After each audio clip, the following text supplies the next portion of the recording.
सरस्वती जी और उनकी बहू रश्मि के बीच एक दिन बहस छिड़ जाती है। आखिर किसका काम ज्यादा आसान है, बहू का या सास का? माँ जी, सास को काम ही क्या है, आपके सारे काम उंगलियों पे तो हो जाते हैं। कुछ भी। हाँ, हिसाब तो उंगलियों पे ही हो जाता है ना।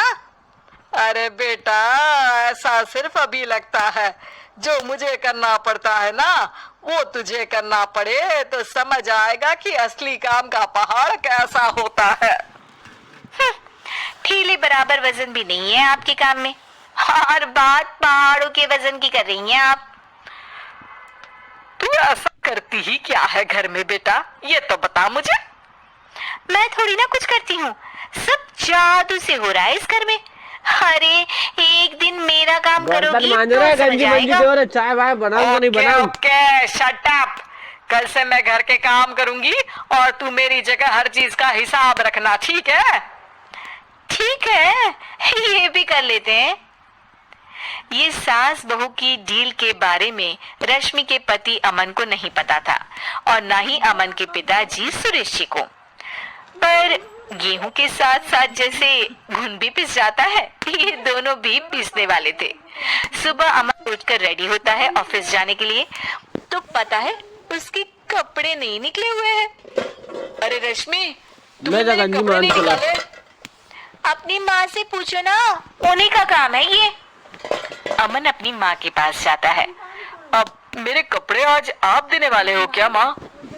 हाँ, देना तो मुझे ही चाहिए, पर तेरी बहू ने कपड़े धोने ही नहीं डाले, तो कोई भी धुला हुआ कपड़ा नहीं है बेटा। हैं? ऐसा क्यों? कपड़े तो धोने आप ही देते हो ना माँ? अरे बहू ने तुझे बताया नहीं, अब हम अदल बदल गए हैं, मैं अब बहू और तेरी बीवी सास। अमन परेशान हो गया। वो बिना इस्त्री के कपड़े पहनकर ऑफिस चला गया। सरस्वती जी अपने घुटने के दर्द के कारण झुककर घर साफ नहीं कर पा रही थी और ना ही खाना बनाना याद रख पाई। उधर रश्मि पहले ही दिन घर की चाबी घुमा चुकी थी और 300 रुपए का हिसाब अलग नहीं मिल रहा था। पर दोनों का ही घमंड कैलाश पर्वत से भी बड़ा था और दोनों ही खेमे एक दूसरे की बात मानने को बिल्कुल तैयार नहीं थे। शाम को जब सुरेश जी और अमन खाना खाने बैठते हैं, तो सरस्वती जी उनके सामने गाजर और पपीते लाकर रख देती हैं। ये क्या है? ख्याली पुलाव के साथ सलाद। माँ जी खाना बनाना भूल गई लगता है।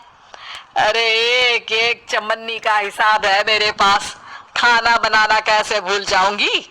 ये तो मैंने पढ़ा था कि फल फ्रूट खाने से सेहत अच्छी रहती है, इसीलिए ये ले, एक फल खा ले। रात को सुरेश जी और अमन अपनी मीटिंग बिठाते हैं अकेले में। बाबूजी, इनकी लड़ाई के कारण ना हमें ठीक से खाना मिल रहा है, उल्टा घर के सारे काम रुक गए हैं। हाँ बेटा, 2 भैंसों की लड़ाई में बेचारे खेत के पौधों का भी नुकसान हो रहा है। पर पापा, क्या बताऊं आपको, मैंने माँ को इस महीने की 2 तारीख को बिजली के बिल के पैसे दिए थे। आज बिल भरने के लिए मांगने गया तो पता चला कि रश्मि उन पैसों से गैस सिलेंडर ले आई। अच्छा, तो सिलेंडर के पैसों का क्या हुआ? अब सिलेंडर के तो कोई पैसे नहीं थे बाबूजी, हमारे घर पर गैस की पाइपलाइन लगी है ना। बेटा, इन दोनों का कुछ करना पड़ेगा, नहीं तो अपने घमंड के चक्कर में पूरा घर बर्बाद कर डालेंगे ये दोनों। अमन और सुरेश जी काफी सोच विचार के बाद एक निष्कर्ष पर पहुंचते हैं। रात ही को दोनों अपनी पत्नियों की अलमारी से नई साड़ी निकालते हैं और सुबह जब रश्मि और सरस्वती जी उठते हैं तो देखते हैं कि दोनों पति साड़ी पहनकर चढ़ाव पर सब्जियां काट रहे हैं। अरे ये सब क्या हो रहा है? क्या हो रहा है मतलब?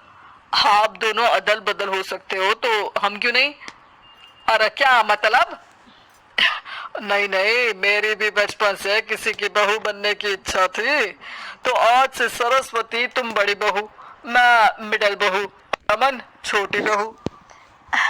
अरे लेकिन सब घर पर बैठ जाएंगे तो कमाएगा कौन? ये घर कैसे चलेगा? अब वो तो भैया या बाकी लोग जाने, अब हमने भी अदल बदल कर ही लिया है तो कुछ नहीं हो सकता। रश्मि और सरस्वती जी को समझ में आ जाता है कि उन दोनों की आपस की डील की वजह से इन दोनों को बहुत तकलीफ हो रही है और उनकी ईगो ने दूसरों को कितनी यातनाएं दी है। अब असल में माँ जी आप सही थी, सास बनना बहुत मुश्किल है। अरे हाँ बेटा, और तू भी, मुझसे तो नहीं हो पाया सब घर के काम, वापस बदल ले क्या? हाँ हाँ बिल्कुल माँ जी, और अब आप दोनों भी बदल लीजिए, कोई आ गया तो आप दोनों को देखकर क्या सोचेगा। अच्छा है, आप दोनों के समझ में ये बात तो आई। मैं फटाक से कपड़े बदल लेता हूँ। अरे रुक जा बेटा, एक फोटो ले लेती हूँ तेरी। मेरी बेटी होती तो तेरे जैसी ही दिखती साड़ी में। और मेरा फोटो नहीं लोगी?